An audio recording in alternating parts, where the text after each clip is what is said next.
It's really good. Yeah. And then moving on to like another related for monetization is subscribing. Like, do you guys monetize or incentivize, I should say, subscriptions? I do when they're slow. I have a third party as well as Twitch, so yes. GameWest Patreon. Okay, yeah. So we'll probably talk about that soon, but like let's talk about like directly like subscribing like on the platform, on your channel you can subscribe. With Twitch you have tiers. You have tier 1, tier 3. Those offer not much of a difference directly through Twitch, right? You get one extra emote for the higher tiers. And tier 2 is like $10 a month, tier 3 $25 a month. So how do you guys, what are some ways that you guys incentivize subscribing? How like much you put onto subscriptions in terms of like that's a big chunk of your revenue or not?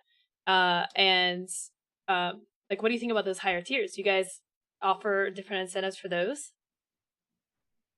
No. There's a lot of questions, but at the base level, you have different alerts that you can do, right? And that's a soft incentive, right? That's not a hard incentive technically.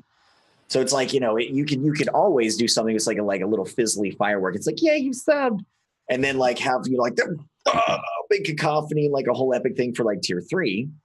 You guys do anything like that?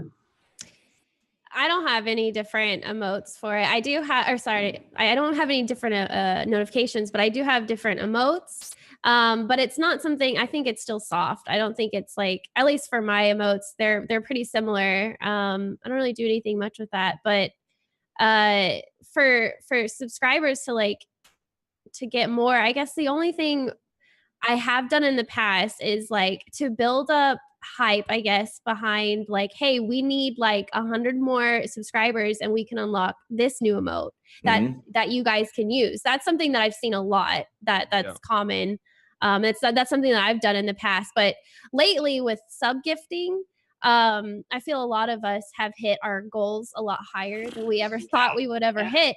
So, and then we hit that goal and then we're like, okay, well, what am I going to do now? So many emote slots, it's ridiculous. Yeah, I have 5 sitting, and I'm like, I wasn't ready for this. Exactly. I can tell you something recent, like super recent, that I actually already mentioned was the shirt. How I am.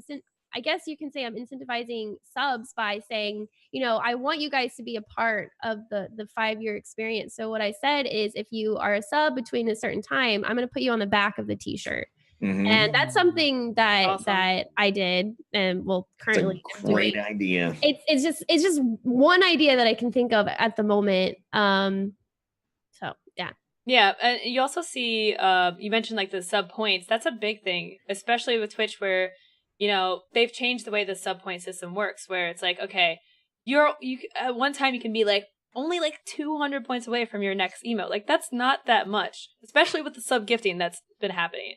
Yeah. So by setting like goals, like, okay, you know, if we hit this many sub points, like it's the same thing that Hunter mentioned earlier, like incentives, like different things, like, okay, I will eat a ghost pepper if we hit, you know, 1,200 sub points or something. Yep. Or banana in my case, something I really don't want to do. I would say some of the other things. Okay, I got to ask you about that after the cast, but like bananas. What the fuck? All right. All right. Well, anyway, so the other thing I was going to say is there are 2 types of sub goals in my brain. There's the planned one where you're like, we're going to do this, and like, you know, emote slots or a similar version, or, you know, you want to hit some sort of magical number for your stream, whatever it is. You plan something out, you do incentivization, you prepare it, right? Then there is the on the spot stuff. This is my jam. This is where I do a lot of my stuff at, where the ball gets rolling in chat enough where people start subbing. You know, as we were saying earlier, the word sub gets said, people start seeing it, and it just starts rolling and rolling and rolling, and right, and you can see some momentum, right? And somewhere in there, sometimes chat will start saying something about, if we get to this many, would you do this? My answer is usually no to that question. Yes, it is usually a no.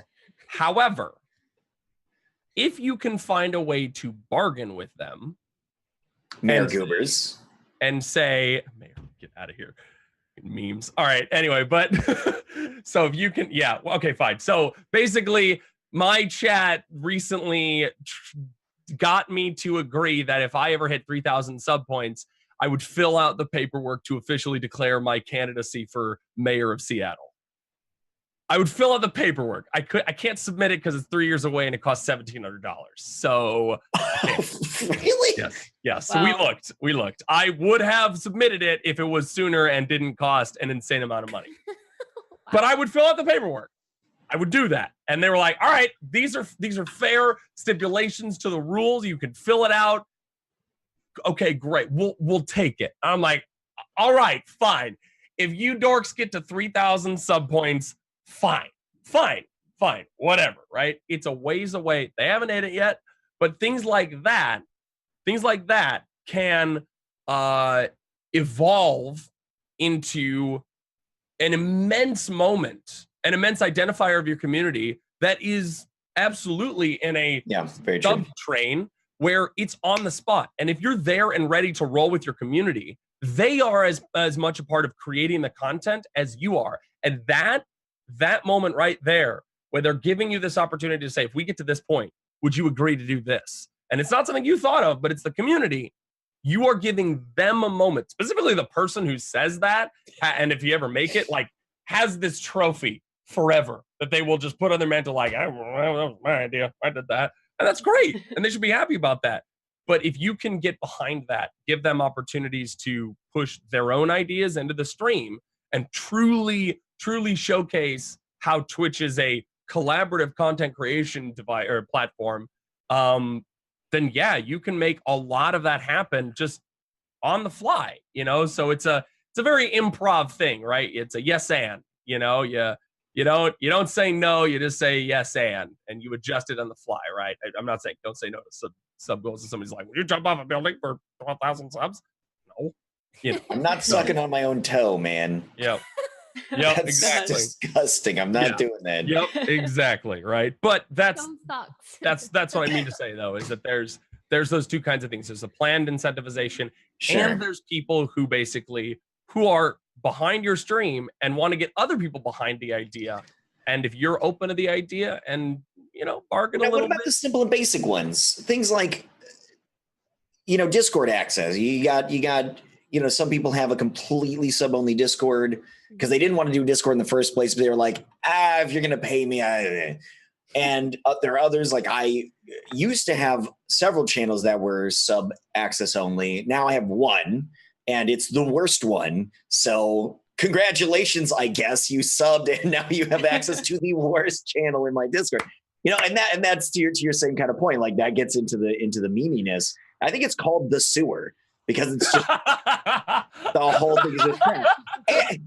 But on a very real talk to that too, I don't want random people to be able to get in there and just go completely bonkers with it. It's like there's a little bit of trust. Like I trust you with the trash, okay, and that kind of stuff. Now you also have very simple things that you can do in real life. I don't have it around right now, but this would be a fine enough stand-in. I have it's connected to an emote that I have that was a bit thematic for the channel. It was a stuffed dude that had a little backpack. And I actually might have those nearby. Yeah. I have fake $100 bills. They're tiny. Fake $100 bills.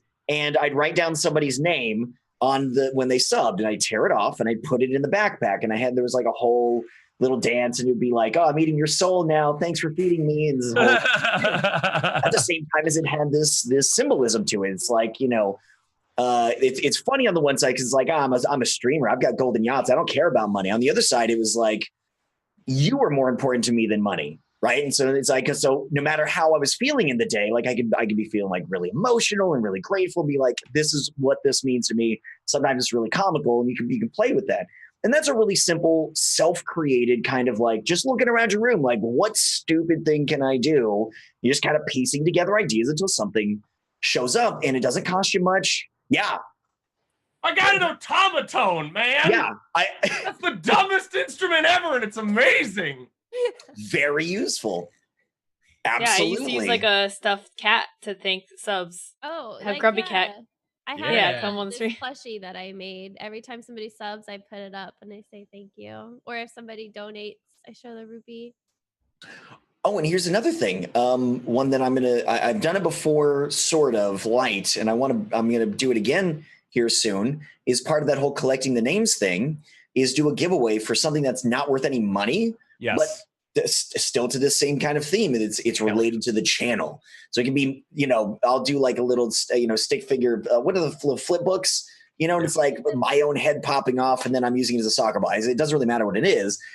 Draw the name out of who subbed this month, and that person will, get the thing. If I can learn how to mail stuff, I think I'm still like 3 years behind on one particular item getting it mailed down.